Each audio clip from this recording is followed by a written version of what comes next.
everybody. This is Chris, my friend Chris. Hello. So now I got someone tall and with a long torso, and so I see that these have some problems later in life that we can try to help prevent for Chris if he's so motivated. All right, so now Chris, we met on the tennis court, so he's quite an athlete. I remember that you taught yourself to play tennis, and That's right. that you are a rock climber instructor, as well as Yes. of course you're avid at it, right? Mhm. And then other sports. That's most recent. There's time I was a Freerunner, so I have that in my history too. That's the one where you see them like, Jumping across rooftops? Yes. That one? Yeah. or like you might run up and do a flip as you go run on a wall and then Yes. do that. That's my favorite. Yeah. Just like the Okay. Matrix. Wow. Okay, so yeah, so Chris, basically he can make his body do anything very coordinated. I met Chris a couple years ago, and I was like, Chris, maybe you should start doing blah blah blah so that you won't have problems later. Because I just saw how athletically talented he was. Do you remember the kinds of stuff I suggested you do? You suggested manual massaging. Yes. So definitely rolling out the fronts and the sides of my thighs, Yes, which is something I rolling. was routinely doing. Uh-huh. And I've just incorporated more stretching throughout my years because when I was a kid, I never thought warming up was important or stretching was important. Okay. Now I value that. Oh, sure. Well, welcome to being 30 plus or whatever, right? So let's turn you to the side and see what I would see this way. So we come over here. So now this is interesting because this is better than he was a couple of years ago, because I think before there was a big sway here. Yes. Yeah. Right? There was. You had. So he, but anyway, there was a big sway over here. So he's doing, so whatever is happening with his mechanics, he's doing much better. So this is good. And I suggested that he foam roll before so that this would be stretching out right as you play. So we decided to take off the sweatshirt to see if we can see better. You want to relax your arms here at the side, and then we'll see what's going on. So let's change your weight so that you're over your heels. Yeah, here you are. When you're over your heels, the reason why I want to do that is that when you do this, there's a lot of tension that happens here. So can you put your hand, the back of your hand, maybe this hand back here so you can feel it up here. Yeah. So then you're here because you're trying to arch back. So let's put you over your heels right here. Just by putting you over your heels, do you feel that it's a little less? Yeah. You're not fighting as hard. So anyway, so that's my point to people, is that we want to help you stand so that you are in a stack. Because when you're better in a stack and you're not like this way, he immediately starts firing all these other muscles, and this might be why people don't feel as comfortable after standing a while, because their back hurts because they're doing this problem back here. Shift away. Okay, so let's look at how he sits. Okay, when does someone need help who's like a little frail? They do not need help when they're already standing or already sitting.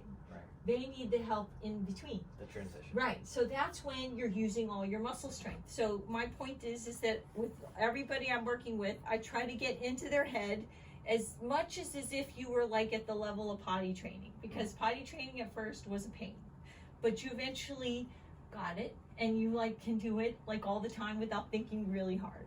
So this is what I'm trying to do, is get people to think about their heels. If you think about your heels at the time of standing and sitting, this then will follow you no matter what you're doing. Like when now you bought a home and you're about ready to do a ton of work moving stuff, right? So here I am. I was like, let's have you come before the move, because I was like, let's get it, because then everything that you're gonna lift now, it'll be changed, because I'm gonna be in your head and you're gonna be like, I gotta use my heels. You see what I mean? So there was a plan that I had for you. So all right, let's have you sit down here your regular way that you would sit. Okay, so that's good. So he sits a little bit on his pockets. Hold on right here. That's pretty good. All right, so there's a little bit of rotation backwards on him. So let's see if we can check. Honey, could you give me that clipboard behind there? No, not that one. The orange one. Thank you. Thank you. There you go. All right. So let's see what's happening. So this is how we're going to check about his pelvis. So you see how his pelvis tips a little bit backward, whereas for mine, when I put it right here, it's supposed to be forward. So our goal is that your leg bone is so free to move inside that you see that it's freely moving at what I call my true hip right here, that the bowl does not tip at all. but when you start to have trouble with tightness because your bowl starts to tip backwards. Do you understand what's happening right there? So this part can be a little bit hard. So what happens is that it's tipped backwards. So we're going to see if we can help you roll it so that you can roll like you're a duck, like try to get your butt up there like a duck. Can you try? Can you see if you can feel it? Roll. Yes, there you go. You're coming. There you go. More. There you go, like this. Because you're supposed to try to hit the sits bones here instead of sitting on the back of your pelvis there. Does that make sense? So where are your hip bones now? Can you kind of, so like, sorry, your side hip bones. Now they're here. Yeah. Yes, and they feel like they're facing a little more up instead of more to the back. Can you tell the difference? Yes. Yeah. Yes. Definitely from here to from there. That's here. right. And he is kind of mild, but we're catching him. I have seen 18-year-olds where their pelvis is like all the way back. And basically you're like, wow, your spine is coming out of there and turning like this. So you want, your tailbone has just a little curve on it, so you want to be sitting so it's already doing the curve for you so that you don't have your back doing it higher. Does that make sense? It does. Yeah. So anyway, so what I would do to help you activate so that you can feel your quads more is that when you get up from a chair, I would have you, what I had Bella do is I'd have you Kegel, push on your heels, and no hands because you ain't old, and then you can try, and that will help get you used to feeling these to do the work. Does that make sense? So Kegel, push on your heels and stand up. Just stand up. Yeah, there you go. Push, push, push, push, push. There. Do you feel that? It's different than the way you ordinarily. Yes, exactly. So this made you use this, right? Yeah. So now when you sit down, the same thing. I'm going to have you do this and sit your butt backward. Back. Did you feel a stretch happen right here on the lower part of your hammies? That's right. That's what you want to do, okay? So what happens, so what I'm trying to explain is that what happens when we're using these modern chairs is that you keep using your ankles. So when you do this and you're actually getting up, you're using your ankles, and right here you don't see anything stretching. So I'm not really stretching these. So then you sit down, use your ankles, and then you set your butt under and turn this under, and now you just use that to shorten up. See all this wrinkling? You did that to shorten your hamstrings. Then that's going to make you feel really tight. So what happens is now what happens is that as you walk, you're going to be tight and short through there because all your standing and sitting, you kept doing that, right? So now as you walk, you're going to go like this, and you're going to go like this. So now you're going to reinforce the tightening of your hamstring because these are already tight, and then you will just turn it under more. This is why men get this disappearing butt as they get older, right? The bottom part of your jeans, like they get all like loose and all of that. You're just more and more and more and more. It just gets worse and worse. This long torso. Does that make sense? Yes. So can you imagine now, just pretend you're at a table or a dinner table or something like that, or eating or whatever. So let's have you sag a little under more, like yes, because that helps you hit it at the right place. Like, so a lot of long torso guys, even who aren't as tall as you, but let's say they have a long torso, they end up sitting way under, because I think it might be because that'll help them hit the table at the right place. So you can think about whether or not it's partly to accommodate the height of a table or a desk. So I don't know if you've thought of that about that before. Thankfully, my desk moves.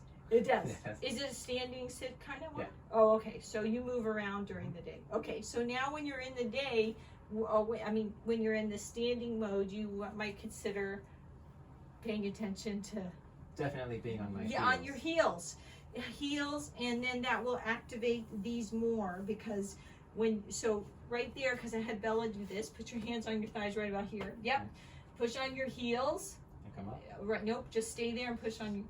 See all that robustness of like that full contraction and all, right? Now push on the forefoot the way you were standing before. Switch it.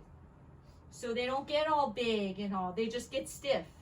So what happens when you just so when you get up from a chair and you do this, you only make these stiff. You don't make them like, does you see what I'm saying? Yeah.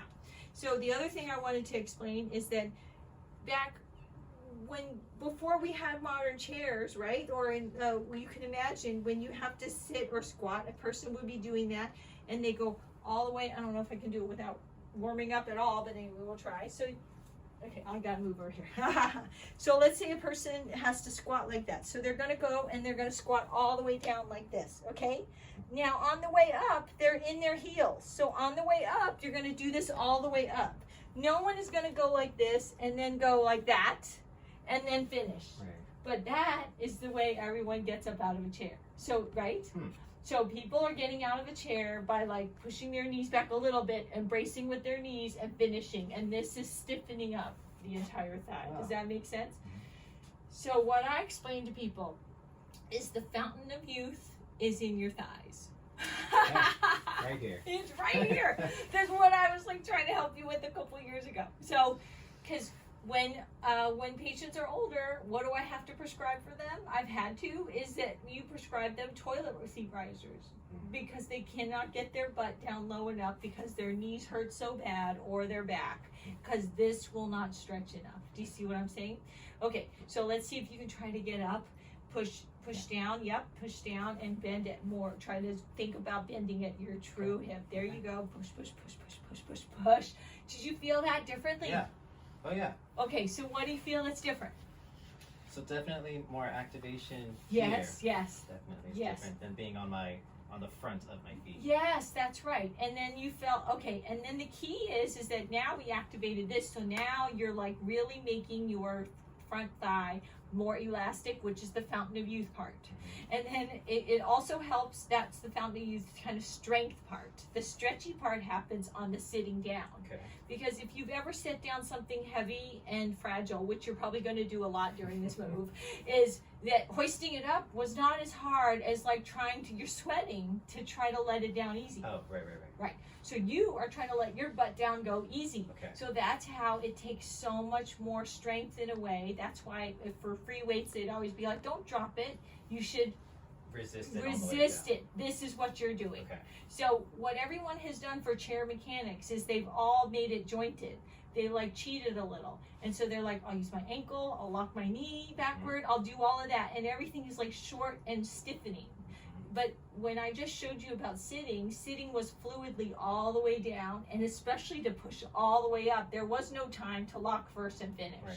So that makes you more elastic overall. Make sense? Yeah. All right, so fountain of youth, let's go. Okay. So you're gonna, so don't move your knees, because Okay. watch what happens. Okay. When I move, because the hamstring attaches here, and it attaches here, right? Because that's what does this. So this is the distance for that. So if I bend and eventually start to do this, this means I'm not lengthening my hamstring. So you want, so bend at your true hip, put your finger like maybe like this, so to help you. There you go. So there, bend, bend, bend, bend, bend, bend, bend, bend. Yes. Ooh. Did you see? And the drop at the end, that's because of the stiffness. Okay. It won't let you go all the way. Did you feel that as like a struggle? Yes, it was a struggle. Okay, so we'll take let's take a break right here, because I'm going to try and do a release on you, so then you'll see it's different. Okay. Okay, cool. Cool. All right, so we finished a little bit of treatment where I worked on releasing his TFL, the tensor fascia lata here. I did some active release on that so that then it could let his femur descend a little bit, just a little bit more, so that he can get more movement at his true hip here without hoisting this and turning this under, which I'm exaggerating, but that's what he's been doing. Okay, so let's see what that looks like. So ready? So he pushes on his heel and he's going to try to bend at his true hip. Yes, so he's more of a hinge like that. That's good. And then when he sits back, he's going to really try to get the bottom part of this stretching, because he never did that before. Yes, that was your best one. That was your best one. So how about, that was really good. Thank you. But all I'm asking is to make use of the modern chair in a way that's like, that promotes more stretching in the way that we lost when we switched from just no chair sitting to adapting to this. Because your legs are long, you probably need to sit in a chair that's even higher. So this is part of the problem about why you end up rolling under, is because you're trying to hit it just right. If this chair were higher for you, then but what are we going to do? Have 20 high chairs, Right. right? So this is why I'm trying to get everyone, it doesn't matter how high the chair is or low the chair is, just the act of trying will get you stretching that other, that part underneath So there. interesting. Cool, right? Mhm. Hey, thanks so much for coming in today. Thank you, Dr. Kim. You're a great sport. Okay, so Chris asked a really great question, which I answer and I coach on also because you're doing this many times a day. Also, how are you going to get out of a car? So it is the cars, they have you a little bit posterior rotated in a bucket kind of seat usually, and so you're basically trying to get out of a hole. So we also, people tend to move their, because we're not as active, like not everybody's riding horses and people aren't really like climbing up hills and having to like go over bushes, right? We're kind of in this modern society, so we are missing all these chances to be stretching completely around.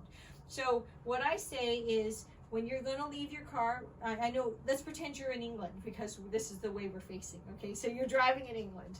So you just finished driving in England and then you're opening the door. So what you would do is you would kegel and put one leg out at a time. So kegel, put this out because this is going to let you stretch. Okay. Do you see what I mean? Kegel and do the other one until now you're turned around. Do you see that? You can even kegel and do it a little bit more so that you're officially turned around there.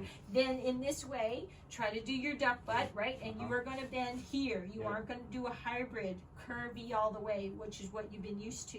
I want you to try to use this to stretch this more. Okay. Ready? So now, to get up out of your car in England, push, push, push, push. Yes, without locking your knee first, bracing that, which stiffens us all. Right. Cool? How about you try, I wanted you to try, sit back like you're getting into your car, right? So pretend you're in England and you're getting into your car. So, yes, getting in. Kegel, kegel, kegel, there. So, all right. So what I want to know is the old way you got out. Remember that muscle that's really tight right here? Remember I said that when you do that first, like that stiffens your thigh. And the fountain of youth is in your thighs. So can you try and stand up like we did before and the way you would have done, which is probably to lock your knees first on the way up? Okay. Can you feel these? Sure. Yeah. Not these, but these up here. Remember the ones that I thought were restricting you, like right around here. So try and feel those when you stand up. As I normally? Yes, as you would have.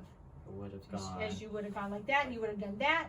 Yes. Did you feel that these all stiffen up? Yeah. Yes. Yeah. So this is these mechanics of like this cheaty kind of mechanics for this halfway squatting down. This is stiffening us up. Does that make sense? Yeah. Cool. Good question. Good question. Very cool. All right.